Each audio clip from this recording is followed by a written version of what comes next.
Infelizmente, no mundo real, as histórias de amor nem sempre têm um final feliz, como na ficção. Quando a vida de um casal se torna insuportável, a saída quase sempre é a separação. Para muitos, o fim de um casamento pode gerar frustração e consequências emocionais sérias. Mas há os que lidam muito bem com o final de uma história de amor e recomeçam uma nova vida separados e muito mais felizes. Daqui a pouco nós vamos debater esse assunto. Agora, eu te convido a assistir a reportagem da Denise Barra.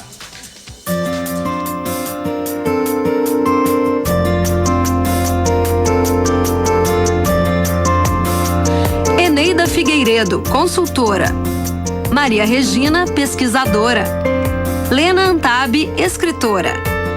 Todas essas mulheres são bem-sucedidas, felizes, mas tiveram um problema em comum: a separação. Eneida foi casada por 3 décadas. 11 anos depois do final do casamento, ela guarda lembranças, mas nenhuma fotografia. Quando você termina uma relação, tem que terminar tudo. Por que eu vou guardar foto? Para relembrar aquele sonho, aquela ilusão, né? Eu acho que foi a melhor atitude que eu tomei. Para muitas mulheres, é difícil perceber quando acontece o ponto final do relacionamento. Eneida não teve essa dificuldade. Foi uma cena que eu assisti na parte da manhã. Que eu, mesmo nas minhas dietas dos 4 filhos, ele nunca se propôs em buscar o pão e leite. E naquela manhã, né, ele foi buscar o pão e o leite, jogou na mesa e disse que seria o último que ele ia pôr dentro de casa. Aquilo não me fez mal. Fiz o que eu tinha que fazer, voltei. Quando eu voltei, foi que eu disse, hoje a casa cai, né? Aí eu disse para ele, olha, não, até quando isso vai continuar, né? Isso não é uma atitude.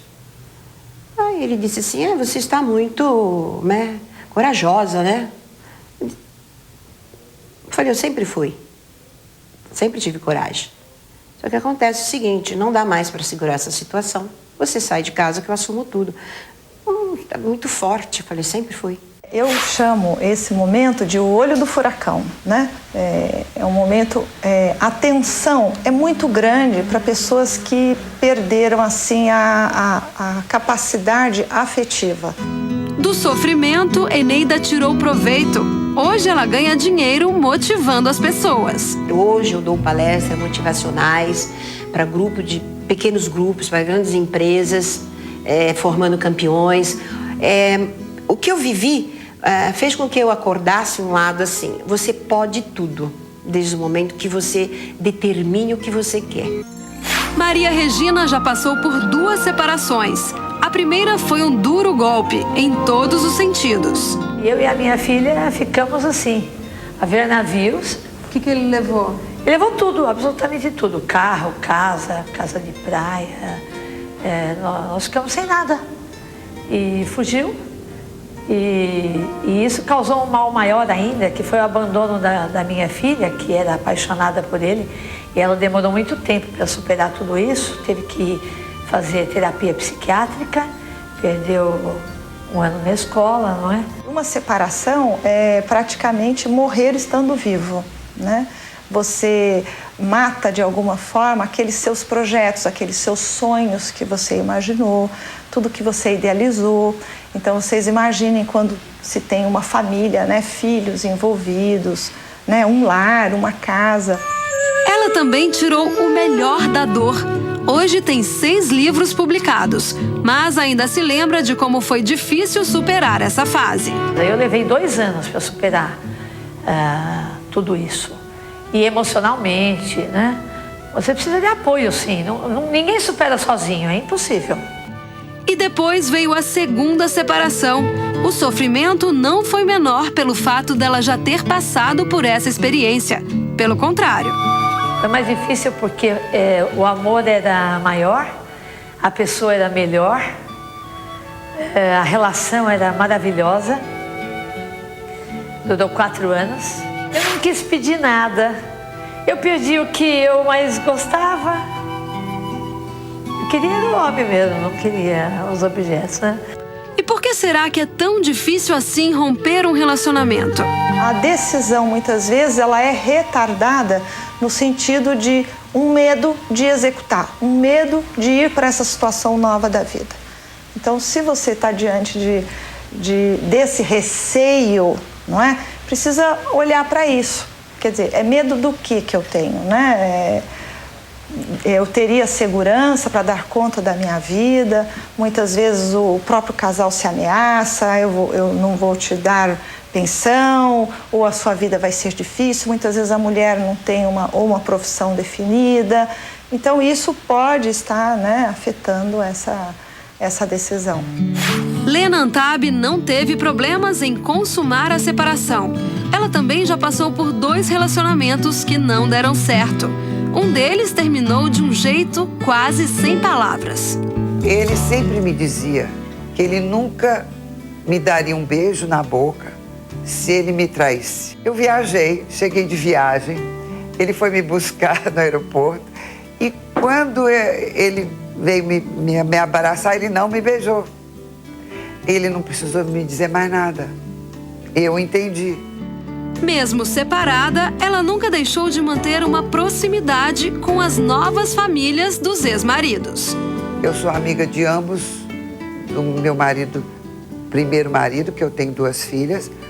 Sou muito amiga dele, amiga da esposa dele.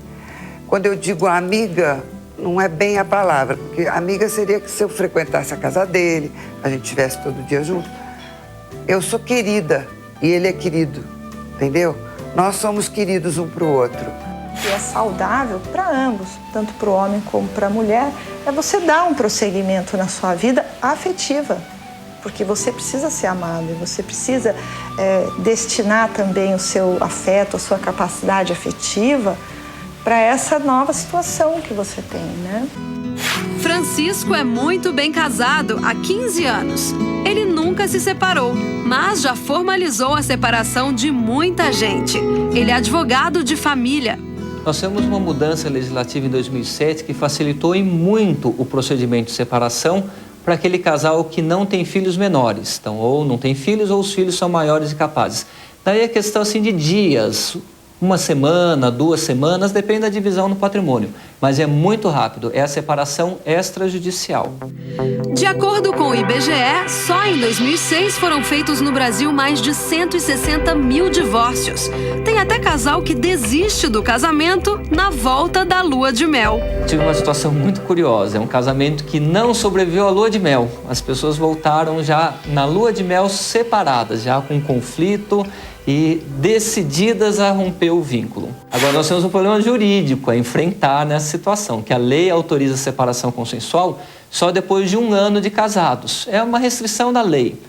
É lógico, criticada, mas é uma restrição da lei. Então, o que nós fazemos? Fazemos uma separação provisória que atende à separação de corpos do casal. Agora, a separação judicial mesmo, ou extrajudicial, só depois de 1 ano. Eles vão ter que esperar um pouquinho até esse 1 ano. Os casamentos superam em mais de 5 vezes o número de divórcios no país. E até quem já sofreu as desilusões do fim de uma união, não desiste de começar uma nova história de amor. Eu continuo achando que se você é casado com alguém, você tem que confiar sim, integralmente, incondicionalmente. E tem que amar incondicionalmente. E se eu tivesse outra relação e tivesse que assinar, assinaria de novo.